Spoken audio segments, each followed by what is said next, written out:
안녕하세요. 우선 제 소개를 간단하게 말씀드리면 저는 20대 후반의 유부녀입니다. 그리고 지금은 한지붕 아래에서 저와 남편 그리고 도련님과 함께 지내고 있죠.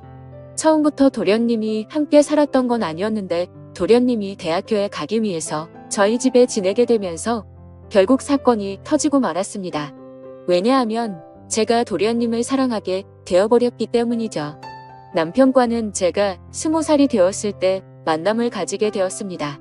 어릴 때 철없이 만나서 이렇게 사랑이 변했다고 생각할 수도 있겠지만 제 인생에 있어서 모든 걸 다 줘도 전혀 아깝지 않은 그런 완벽한 남자였습니다. 그리고 남편도 결혼을 하기 전에는 세상 그 누구보다 저를 아껴주고 사랑해줬던 남자였죠. 저희가 처음 만나게 된 건 다름 아닌 제가 다니던 대학교에서 만나게 되었습니다. 그때까지만 해도 정말 세상 물정도 몰랐고 학창 시절에는 오로지 제가 바라던 이 학교를 오기 위해 공부에만 전념하면서 살았습니다. 그래서 남들이 다 해보는 연애도 한 번 제대로 해본 적도 없었고 연애는 따지고 대학교 가서 실컷 해보면 되지라는 생각이 컸었죠. 하지만 막상 대학교에 입학하고 나서 수많은 남자들을 마주하게 되면서 제 성격을 잘 알게 됐습니다. 나름대로 많은 사람들이 제게 고백을 해줬지만 도저히 용기를 내서 사귀고 싶은 사람이 없더군요. 그러다 신입생 환영회를 하는 자리에서 제 남편을 만나게 되었습니다. 남편은 그때 당시에 학교에 다니고 있던 재학생은 아니었고 작년에 졸업을 하고 회사에 취직해서 대학교 후배들을 만나러 왔던 사람이었죠. 그러자 제 옆에서 술을 마시던 선배들이 수군대기 시작하더라고요. 제 남편이 작년에 여기 학과 대표였다면서 공부를 진짜 잘했다고 말했습니다. 그리고 졸업을 하자마자 대기업에서 데려가려고 줄을 설 정도로 능력이 출중한 선배라고 하더군요. 그래서 저는 그런가 보다 생각을 하고 넘겼고 그때는 솔직히 큰 관심이 없었습니다. 왜냐하면 어린 나이였던 저는 능력이 좋은 남자보다는 얼굴이 잘생긴 남자에게 더 관심이 많았기 때문이죠. 그렇게 그냥 별 생각 없이 저는 술을 한 잔씩 마시고 있을 때였습니다. 갑자기 제 옆으로 대뜸하더니 자신을 소개하면서 악수를 건네더라고요. 자신은 작년에 졸업을 했고 대기업 어느 곳에 다니고 있는데 반갑다면서 웃더군요. 그런 이야기들은 이미 듣기도 했고 제게는 이 남자가 별로 관심이 없었지만 웃으면서 네 선배님 반가워요 대답을 했죠. 그렇게 간단하게 인사만 하고 그 자리를 떠날 줄 알았는데 그날 술자리가 끝날 때까지 지겹도록 제 옆에서 이야기를 하는데 그때는 왜 이러는 거지 싶었습니다. 그렇다고 처음에 생각했던 마음처럼 계속해서 관심이 없지도 않았습니다. 이야기를 한참 나누다 보니 정말 똑똑하고 젠틀한데 매력까지 넘쳤던 이 남자에게 약간은 호기심이 들었기 때문이죠. 그리고 주변에 있던 여자 선배들은 인기 많던 선배님이 이러는 모습은 처음 본다면서 말을 하는데 그 말을 듣고 나니까 괜히 저도 모르게 우쭐해지는 기분까지 들더라고요. 한참 뒤 술자리는 끝이 났고 저는 집으로 가려고 택시를 기다리고 있었습니다. 그때 뒤에서 선배는 제 앞에 차를 대더니 집까지 데려다 준다고 했죠. 그러면서 자신은 차를 갖고 와서 술 안 마셨으니 걱정 안 해도 된다고 얼른 타라고 말했습니다. 저는 술에 좀 취해서 피곤한 것도 있었고 처음으로 보는 외제차에 관심이 생겨서 그 차에 올라탔습니다. 그때는 무슨 정신이었는지 술에 취해서 온갖 헛소리를 했던 것 같네요. 선배님은 졸업하자마자 돈이 어딨어서 이런 차를 샀냐고 하는 둥. 선배님이 이 학교에서 인기도 제일 많고 공부도 완전 잘했다면서요. 라며 정신없는 소리를 내뱉었죠. 그러자 그 선배는 자신보다 어린 동생이 혀가 꼬여서 헛소리를 하는 걸 좋게 봤는지 되게 귀엽다고 하더니 주말에 둘이서 같이 밥이나 먹자고 하더라고요. 저는 반쯤 정신이 나가 있었기에 별로 생각이란 걸 거치지 않고 약속을 잡게 되었습니다. 하지만 다음날 눈을 떠서는 망했다 싶은 마음이 들었죠. 물론 그 선배에게 호기심이 생기기는 했지만 그건 단순히 호기심일 뿐 제가 꿈에 그리던 첫 연애 상대는 절대 아니었기 때문입니다. 그렇다고 술에 취해서 약속을 잡은 거라며 실수라고 할 수도 없는 노릇이었고 주말이 오기까지 너무나도 침울한 마음으로 한 주를 보내고 있었습니다. 결국 약속한 주말이 찾아왔고 남자와 단둘이 만나는 건 처음이었기에 내심 많이 떨리더군요. 저는 약속 시각에 맞게 약속 장소에 도착을 했고 고급스러운 식당 안으로 들어갔습니다. 선배는 먼저 와서 자리에 앉아 있었고 미리 주문을 했다면서 잠시 뒤에 코스별로 요리가 나오기 시작하더군요. 솔직히 뭔가 기분이 좋았습니다. 처음으로 와보는 고급스러운 식당에서 비싸 보이는 음식들도 먹으니 힐링하는 기분이 많이 들었죠. 그리고 선배는 상냥하고 차분하게 자기 음식에 대해 설명을 해주면서 섬세하게 저를 챙겨주더라고요. 아마도 그런 좋은 모습에 저도 모르게 제 마음은 점점 빠져들었던 것 같습니다. 처음에는 나가기 싫던 마음이 식사가 끝나고 나니 그런 마음은 이미 사라지고 없었죠. 식사가 끝난 뒤에는 선배의 차를 타고 외곽에 있는 풍경 좋은 카페로 향했습니다. 오랜 시간 동안 차분히 대화를 나누게 되었고 선배가 어떤 사람인지 조금 더 알 수가 있겠더라고요. 남들이 생각하듯이 태어날 때부터 천재였던 사람은 아니었고 어려운 가정 형편 때문에 집안을 살리기 위해서 정말 열심히 공부를 했다고 했습니다. 그런 진지한 얘기들을 하면서도 재치있게 웃음을 줘서 즐거웠습니다. 결국에는 좋은 회사에 취직하면서 파격적인 제안으로 차도 받게 되었고 남 부럽지 않은 연봉을 받게 되었다고 하더라고요. 그러면서 자신은 저를 처음 보는 순간부터 숨이 멎을 만큼 반하게 됐고 진지하게 만나볼 생각이 없냐고 했습니다. 솔직히 그때는 많은 호감이 생기기는 했지만 그 선배와 연애를 하고 싶은 마음은 없었죠. 저는 정말 죄송하다고 거절을 했고 그 선배는 자신이 너무 성급했던 것 같아서 미안하다고 하더라고요. 그러면 우선 부담 없이 한 번씩 같이 만나서 밥이나 먹고 친하게 지내보자길래 어쩔 수 없이 그러자고 대답하게 되었습니다. 그날 이후로 선배를 가끔씩 만나며 지냈습니다. 아주 좋지도 않았고 그렇다고 관심이 없지도 않은 그런 마음이었죠. 그러다 어느 날 학교에 행사가 있어서 선배는 또 다시 학교로 찾아오게 되었고 그 선배의 진가를 알게 되어버렸습니다. 처음 봤던 날은 술에 취해서 잘 몰랐는데 정말 유명한 연예인이라도 왔다는 듯 여자 선배들은 평소 알던 모습을 숨긴 채로 엄청나게 애교를 부리더군요. 분명 그렇게까지 관심이 없었는데 그런 모습을 보고 있으니 저도 모르게 질투라는 감정이 생겨났습니다. 저는 어디서 그런 용기가 났는지 대뜸 선배에게 친한 척 다가가서 인사를 했더니 선배는 활짝 웃으면서 잘 지냈냐면서 제 머리를 쓰다듬더라고요.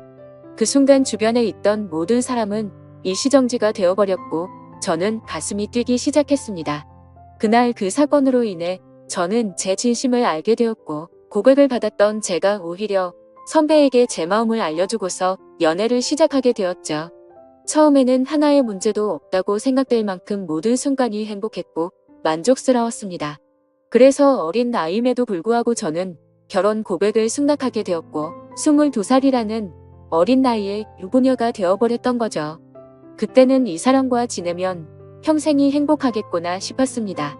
하지만 그런 행복은 결코 오래가지가 않더군요. 처음에는 다른 신혼 부부들처럼 알콩달콩 행복했던 것 같습니다. 하지만 결혼을 하고 6년 정도가 지나게 되자 남편은 저를 가정부처럼 생각하는 듯 했죠. 부부라고 보기엔 어려울 정도로 대화도 잘 이루어지지가 않았고 야근을 밥 먹듯이 하다 보니까 함께 있는 시간도 점차 없어졌습니다. 처음에 그런 징조가 있을 때만 해도 저는 그런 현실이 슬퍼서 많이 울었습니다. 하지만 그런 슬픔도 시간이 갈수록 무뎌지더니 그러거나 말거나 라는 생각으로 지내고 있더군요. 그러던 어느 날 남편과 식사를 하던 중 남편은 무심하게 얘기를 하더라고요. 남편의 막내 동생이 취업을 하려고 면접을 보고 다녀야 하는데 퇴직을 할 때까지만 이곳에서 지내야 한다고 했죠. 저는 저와 한마디 상의도 없이 그런 결정을 내리고 통보하는 모습에 화가 났습니다. 결국에 또 싸움을 하게 됐고 도련님이 오면 나는 집 나갈 거라고 통보하고 방으로 들어가 버렸죠. 하지만 제 협박 아닌 협박은 남편에게 전혀 통하지도 않더군요. 그러거나 말거나 라는 마음인지 주말 아침 일찍 현관 벨이 울려서 봤더니 도련님이 왔더라고요. 저는 미리 알지도 못했기에 깜짝 놀랐습니다. 그저 당황스럽기도 했고 남편 때문에 화도 났었고 그런 복잡한 마음이었던 것 같네요. 하지만 그런 상황을 전혀 모르는 도련님에게 문도 열어주지 않을 수는 없어서 문을 열어주고는 아무렇지 않은 척 반갑게 인사를 건넸습니다. 마지막으로 봤을 때가 결혼식쯤이었는데 그 사이에 엄청난 미남의 남자로 컸더라고요. 처음 보는 순간 제가 좋아하는 남자 배우를 닮은 외모의 키도 모델처럼 커서 솔직히 많이 놀랄 정도였죠. 저는 오랜만에 만나서 반갑다며 어떻게 몇 년 사이에 이렇게 다 컸냐고 말을 했습니다. 그러자 도련님은 저도 군대도 다녀왔고 어엿한 성인인데 당연히 다 컸죠 라면서 웃더라고요. 아무튼 갑작스럽게 벌어진 상황에 도련님이 언제 올지를 몰랐다며 얼른 방 정리를 마무리한다고 했더니 괜히 이렇게 민폐 끼치게 돼서 죄송하다며 저를 돕겠다고 하더군요. 그렇게 함께 비어있던 방을 쓸고 닦고 정리를 마치면서 어색함이 싫었기에 많은 대화들을 나누었습니다. 도련님은 여자친구가 없는 상황이었고 남들처럼 대학교를 끝마치지 않은 이유가 사실 따로 있었더군요. 남편에게는 취업을 하기 위해서 왔다고 했지만 제게 비밀이라면서 변해준 사실은 오디션을 보기 위해서 왔다고 했습니다. 누가 봐도 후광이 비칠 정도의 외모에 왜 연예인을 하지 않나 생각했는데 아니나 다를까 배우 쪽으로 진로를 정했다는 걸 알게 되었던 거죠. 그 말을 듣자마자 저는 열심히 응원한다며 저도 모르게 박수가 절로 나오더라고요. 무슨 팬이 연예인을 응원하듯이 행동한 게 창피해서 머쓱해하고 있는데 그 모습을 보더니 도련님은 웃겨서 쓰러지려고 하더군요. 그래도 그 덕분에 뭔가 어색함이 조금은 살이 지는 듯 했죠. 그렇게 짐을 다 풀고 나서 도련님은 밖에서 일을 좀 보고 온다며 집 밖으로 나갔습니다. 그제서야 조금 정신이 번쩍 들더라고요. 이제 와서 다시 집에서 나가라고 할 수도 없는 노릇이고 어쩔 수 없이 당분간은 함께 지내야겠구나 생각하고 체념을 했습니다. 그날 저녁 남편과 도련님은 함께 식사를 나누면서 그동안의 회포를 풀었고 다음 날부터는 가정주부인 저와 따로 일이 없던 도련님은 대부분의 시간을 함께 보내게 되었습니다. 혼자서 외롭게 있던 집에서 도련님과 이것저것을 함께하니 예전과는 달리 무료할 틈이 없었죠. 혼자 하던 식사를 함께 먹게 되었고 장을 보려고 나가려고 하며 어느새 제 옆에 따라와서는 무거운 짐들을 다 들어주더군요. 그리고 쉬면서 보내는 시간에는 같이 TV도 보고 영화도 보는데 사소한 것들 하나하나 모든 게 너무 잘 맞아서 편하더라고요. 좋아하는 영화나 음악 같은 취향들도 비슷했고 너무 완벽주의자였던 남편과는 달리 엉뚱한 구석의 도련님은 제 마음을 편하게 해줬습니다. 그렇게 몇 달은 너무 쏜살같이 지나가게 되었고 저희는 뭔가 모르게 너무 가깝게 지내는 게 아닌가 싶을 정도의 사이로 지내고 있었죠. 그러다 어느 날 새로 온 그림을 벽에 달기 위해서 망치로 못을 내려치다가 그만 놓쳐버리고 말았습니다. 그런데 하필이면 망치는 다리 사이로 떨어지더니 제 발가락을 엄청 세게 내려친 거였죠. 그래서 저는 그 자리에서 크게 소리를 질러버렸고 방에 서 있던 도련님은 깜짝 놀라서 뛰쳐나왔습니다. 그러더니 피멍이 나서 발가락이 엉망진창인 모습을 보더니 도련님은 엄청 화가 나서는 소리를 질러버리더군요. 자신한테 말하면 되는 걸 왜 굳이 해서 이렇게 다치냐면서 무섭게 다그치더라고요.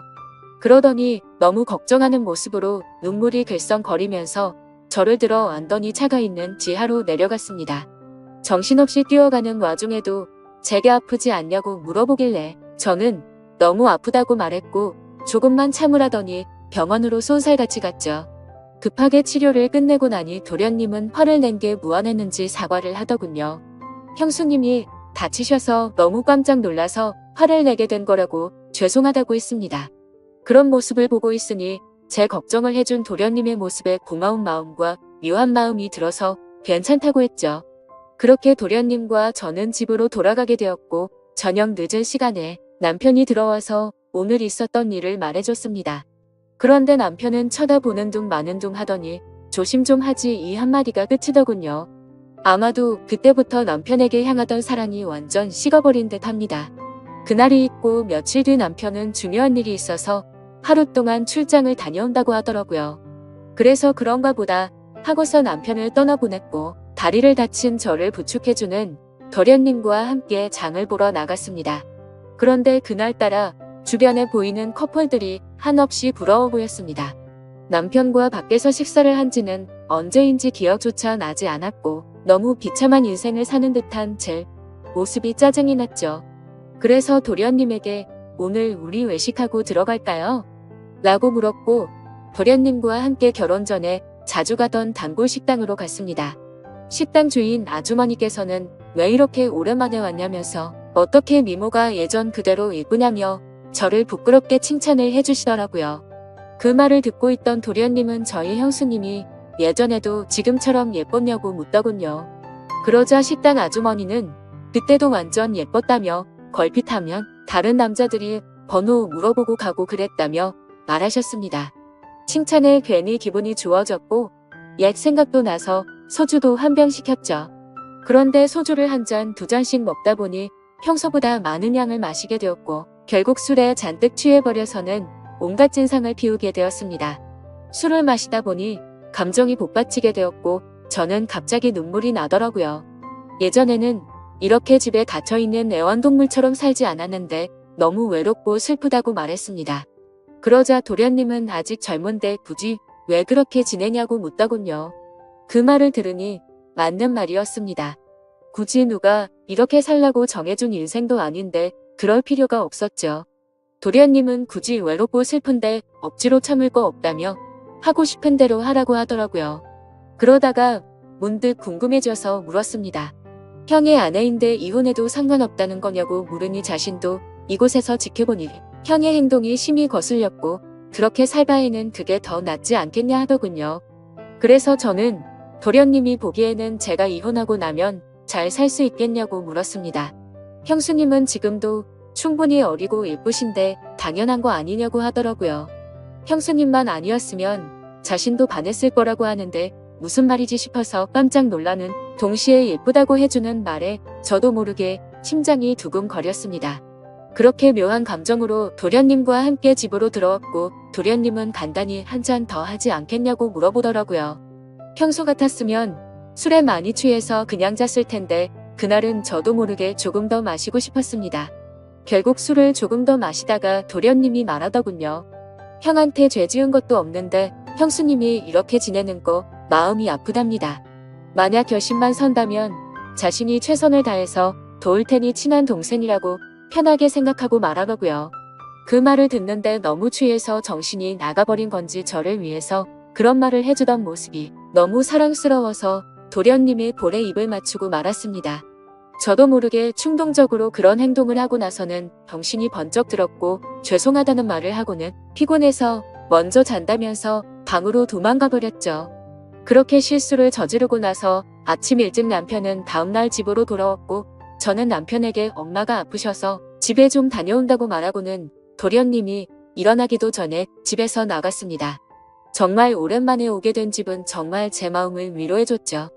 그리고 그동안 있었던 일들을 생각하면서 제 머릿속은 너무 확연하게 정리가 되더라고요. 전날 있었던 그 실수도 갑작스러운 실수인지 아닌지도 많은 생각을 해봤습니다. 하지만 정말 슬프게도 단순한 실수는 아니었습니다. 얼마 전부터 도련님과 함께 있으면 시간 가는 줄 모르게 행복하다는 생각을 많이 했었고 생각만 해도 가슴이 두근거리고 보고 싶다는 생각이 가득해지더군요. 하지만 이건 도저히 말도 안 되는 사랑이란 생각에 마음이 너무 심란해졌습니다. 그냥 이런 생각을 갖고 있는 게 답답하기도 했고 오랜만에 단짝 친구를 보고 싶어서 연락을 하고 무작정 나갔습니다. 오랜만에 만난 친구와 또 다시 술잔을 기울이게 되었고 그 친구와는 정말 있는 말 없는 말 다 할 정도로 평상지기 친구였기에 술에 취해서는 제가 겪고 있는 고민에 대해서 모든 걸 물어봤습니다. 친구는 제가 외롭고 슬프다고 생각이 든다면 남편과 이혼을 하는 건 정말 훌륭한 선택 같다고 생각한다더군요. 하지만 도련님에 대해 느끼는 그 감정이 평생 동안 갈 수 있을 것 같냐고 했고 아무리 둘이서 사랑해서 만난다고 치더라도 주변 사람들의 시선은 감당할 수 있냐고 묻더라고요. 그 말을 듣고 저도 제어가 안 되는 제 마음이 너무 미웠습니다. 그런데 그때 때마침 도련님에게서 장문의 메시지가 왔습니다.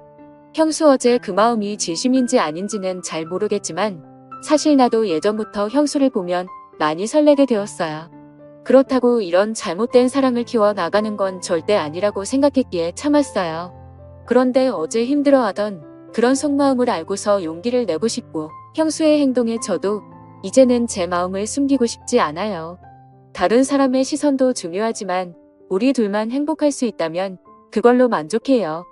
그리고 굳이 우리가 이곳에서 지낼 필요도 없고 해외에서 새로운 시작을 하면 되니까 신중하게 생각해주세요. 이렇게 메시지가 왔는데 그걸 보자마자 제 마음은 더욱 더 심란해졌습니다. 그날부터 잠깐도 쉴 새 없이 어떻게 해야 하지라는 생각으로 며칠이 흘러버렸죠. 하지만 아무리 큰 사랑일지라도 이렇게 드라마에서나 나올 법한 사랑을 하기에는 저는 겁이 많았습니다. 결국 도련님의 고백을 거절해야겠다고 마음을 먹은 채로 제가 살고 있던 집으로 돌아가는 길이었습니다.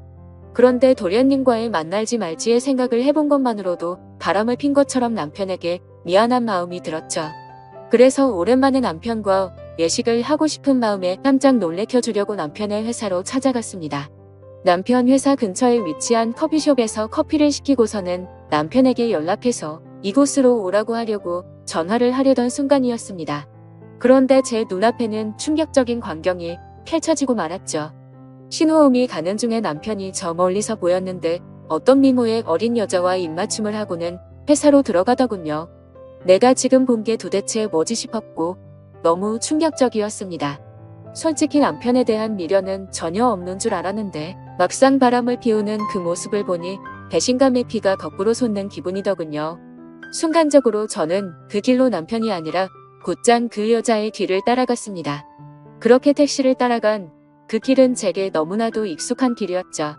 그렇게 도착한 목적지는 다름 아닌 바로 제가 다니던 대학교였습니다.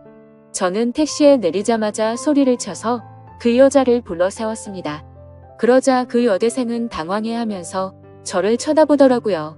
그래서 저는 다가가서 말했습니다. 나 태호 씨 부인 되는 사람인데 태호 씨가 누군지 아시죠? 라고 했습니다. 그 말을 듣자마자 그녀는 엄청 당황해 하더군요.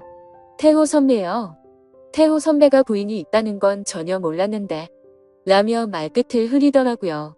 그래서 저는 대충 상황 파악이 되었고 시간을 좀 내달라고 하고는 그동안 있었던 일에 대해서 이야기를 듣게 되었습니다. 제 남편과 처음 만나게 된 건 올해 초에 특별 초청 강사로 남편이 왔던 거였고 그때부터 만나오게 된 거였으니까 6개월가량을 몰래 만나오고 있었더군요. 그리고 며칠 전 출장을 갔다 온 것도 이 여자와 여행을 다녀왔던 거였답니다. 이 여자에게는 처음부터 총각인 척 행세를 했다더라고요. 어린 동생 같은 여자가 너무 큰 충격을 받아서 울고 있는데 안쓰럽게까지 하더라고요. 그래서 말했습니다. 나도 이 학교 나와서 언니 같아서 해주는 말인데 그 남자 정말 변하기 시작하면 끝도 없는 놈이라고 했죠. 나는 오늘부로 이놈이랑 당장 끝낼 거라서 상관없는데 앞으로 어떻게 할지는 잘 결정하라고 말하고는 집으로 돌아와 버렸습니다. 저는 그렇게 집으로 모든 짐을 싸서 나가려고 가고 있는데 남편이란 놈에게서 한참 동안 전화가 오더니 계속 받지 않으니 그 여자애와 통화를 하는 건지 전화가 그만 오더군요. 현관문을 열고 들어서자 도련님이 아무렇지 않다는 듯이 해맑은 미소로 웃으면서 반기는데 참아왔던 눈물이 왈칵 쏟아졌죠. 도련님은 너무 당황해하면서 저를 끌어안아줬고 한참 울고 나서 모든 사실을 이야기해줬습니다. 그러자 제게 말하더라고요. 차라리 잘된 거라고 생각하랍니다. 자신도 그런 더러운 짓을 한 친형을 앞으로 마주보는 것조차 싫다면서요. 하지만 그 순간에는 일단 당장은 짐을 싸서 나가고 싶고 한순간도 그곳에 있기가 싫었습니다. 그래서 이 이야기는 나중에 하자고 말했고 도련님은 제 짐을 들고 저희 본가까지 저를 바래다줬죠. 저는 오늘 있었던 상황이 정신이 없어서 온몸에 힘이 빠져서 잠이 들고 말았습니다. 그런데 그날 밤 벨소리가 울리더니 도련님에게서 전화가 오더라고요. 집 앞이라고 나오라고 해서 나가봤더니 얼굴에 피멍이 들어서는 저를 아프게 한 게 너무 열받아서 참을 수가 없었답니다. 그냥 너무 보고 싶어서 참아왔다며 친형이 한 짓 때문에 상처받아서 울고 있는 저를 보는 게 너무 슬펐답니다. 제가 자신을 선택하든 안 하든 형에게 자신의 마음은 솔직하게 다 말했다고 합니다. 저는 마음이 너무 복잡했지만 아무튼 그렇게까지 하고 왔는데 그냥 보내기가 싫더라고요. 그렇게 그날은 상처를 치료해줬고 다시 고민해보고 연락을 준다고 했죠. 그 사건이 있고 나서 며칠 뒤에 남편과는 만나서 이야기를 하게 됐습니다. 얼굴에 상처를 보니 참아 볼 수 없을 정도로 훨씬 심각한 상태더라고요. 그런데 그 모습을 보는데 전혀 불쌍해 보이지 않고 기분이 다 풀렸습니다. 남편은 잠깐의 실수를 한 거라며 제게 용서를 해달라면서 울면서 매달렸습니다. 하지만 저는 조금이나마 있던 마음조차도 이미 다 사라졌기에 제발 그만하라고 했죠. 솔직히 말해서 제 앞에 있는 이 인간의 얼굴을 보고 싶지 않았고 도련님의 얼굴을 보고 싶은 마음뿐이었습니다. 어떻게 이런 상황에도 불구하고 제 마음은 제 마음대로 되지가 않더군요. 한참을 아무 말 없이 가만히 있으니 남편은 직설적으로 제게 물어봤습니다. 동생이 너를 사랑한다고 했다는데 너는 걔를 어떻게 생각하냐고 하더라고요. 저는 뜨끔한 나머지 그걸 물어봐야 하는 문제냐고 말도 안 되는 소리라며 버럭 화를 내버렸고 남편에게 이혼 서류를 건네어 줬더니 더 이상은 아무 말 없이 도장을 찍어주더군요. 그렇게 결국에는 공식적인 남편과의 부부 사이는 끝이 나게 되었습니다. 그 뒤로는 위자료로 돈도 많이 생겼기에 도련님의 말처럼 해외로 가서 새로운 삶을 시작해도 무리가 없을 정도가 됐죠. 그런데 이렇게 이혼한 남편의 동생과 새로운 사랑을 시작하는 게 맞는 걸까 너무 고민이 되고 있습니다. 어느 정도로 사랑하냐고 묻는다면 자신 있게 말할 수 있을 것 같아요. 제가 앞으로도 어떤 삶을 살아가는 게 좋을까요? 감사합니다.